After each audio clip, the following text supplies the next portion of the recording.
gentlemen, let's pick up on, you know, I suppose as Ger said there, Stephen, about the issue with all the threatening players that Napoli have in their team. If Liverpool concede, if they go behind, they then need 3. Yeah, that's when you're relying on your back four and your goalkeeper to stand up to this test and be solid and create that platform that the front three can go and do what they need to do. But it's difficult. Napoli have got a lot of talent in that attacking three, so it's going to be difficult night for them. OK, but if Napoli are going to score, they're going to have to beat an outstanding goalkeeper. And we're going to look at Alisson in action now. Gary Neville last night was saying he felt that Alisson's contribution to Liverpool has been even bigger than Van Dijk's. I don't know, do you go along with that? Yeah, I'd agree with that. You can't underestimate, as a back four, having a goalkeeper behind you that you feel so comfortable. Just things that he expect him to make, like this, for instance, he's turning, attacking the defence so quickly, and with the pace that the Liverpool front three have, but his distribution is so quick out to them. You see on so many occasions, it happened the weekend in the Premiership, they just go from being on the back foot to all of a sudden counter-attacking and scoring goals, and that's all because of his distribution. But then on the other side of it, he makes routine saves, simple saves. Like, that's a simple save, but he's made it easy, he's kept the ball out. And before, with goalkeepers in Liverpool, they weren't making those saves, and it was always a worry that one of those might creep in, whereas now it's just a standard that he keeps the ball out of the back of the net and the back four can feel comfortable in front of him.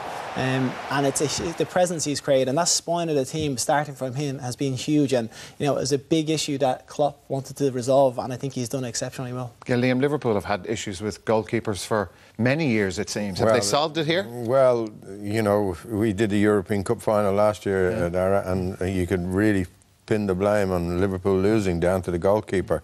So this fella has, as Stephen says, made an enormous contribution. I think he's calmed the defence down.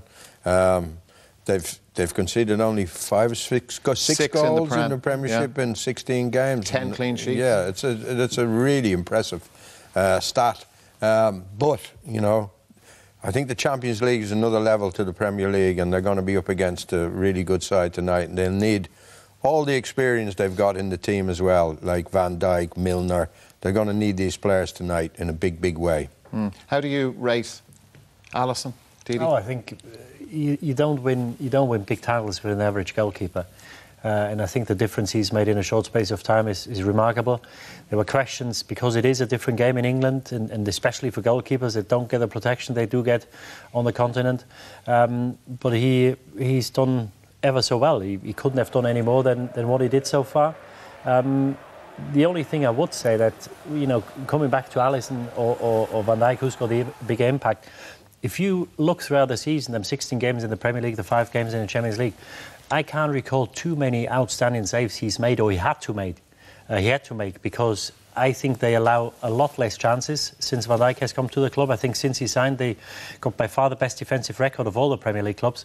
But when he's needed, you always feel he's got to make a save. And as Stephen said, you know, sometimes routine saves he makes, you know, half-hard saves, he makes them look easy. And I think that's the sign of a top goalkeeper.